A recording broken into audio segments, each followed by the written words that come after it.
Ichiboy Karkar na naman nga po pala nasa inyong screen. Lights, camera, action!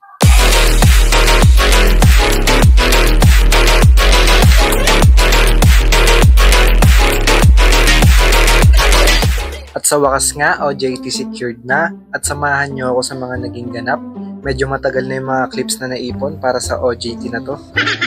At ayan, ini-interview na ako dito ng ABS-CBN HR. Dapat nga tapos na yan una pa lang. Kaso biglang sabi sa akin puno na raw yung slots nila. Tapos bigla ulit nagparamdam na may nag-open daw. Syempre kinuha ko na. ABS-CBN yan eh. Tapos yun, nung natanggap na ako, pumunta na agad ako doon para magpapirma kasi hindi mapaprocess yung endorsement sa school ko kapag wala yung pirma nila. Tapos kinabukasan naman, pumunta na ako ng school dyan para magpasa ng index card para ma-process na yung endorsement ko. At sakto, schedule ko rin yan para makakuha ng registration form para sa OJT. Tapos wala pa naman masyadong tao sa MPC placement kaya nakapagpasa agad ako. Tapos pumunta rin muna akong kantin dyan para kumain. Longganisa. Isama yan dito ba? Or iwalay siya? Sama mo. Tapos ayan, kilala na pala ako bilang Karkar nung nagtitinda sa kantin, yung sa gitnang part. Talagang napapanood na pala talaga yun ng mga impatients, yung mga video natin. Pinanood ko na siya, tapos nung pinanood ko na siya one time, nag-ano siya sa newsfeed ko. Kasi minsan pag napanood mo siya, Lumalabas na. nag-update na siya sa newsfeed lagi, di ba? Palabas niya na lagi sa 20. newsfeed ko eh.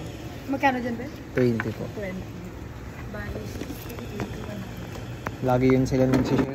Tsaka dahil din yan sa mga shares ng classmates ko na marami ring friends na ibang course at section.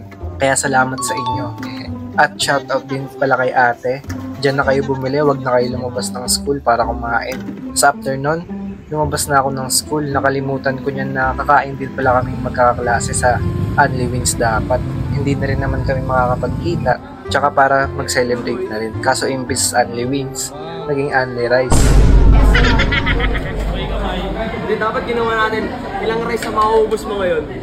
100! Round 1.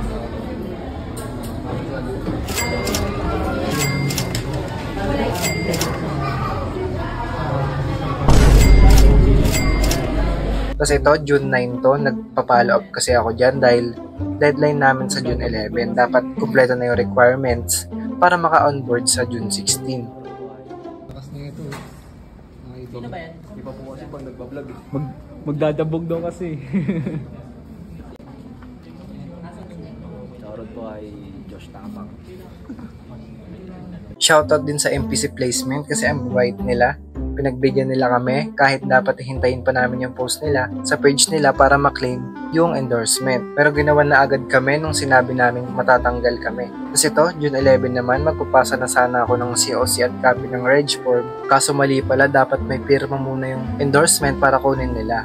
Kaya pumunta na naman ako ng ABS-CBN para magpapirma na naman. Hinatid ako ng GF ko dyan na napakaganda at napakabait. Naks! Tapos after magpapirma, grabe, may pa-Jollibee pa. Sarap.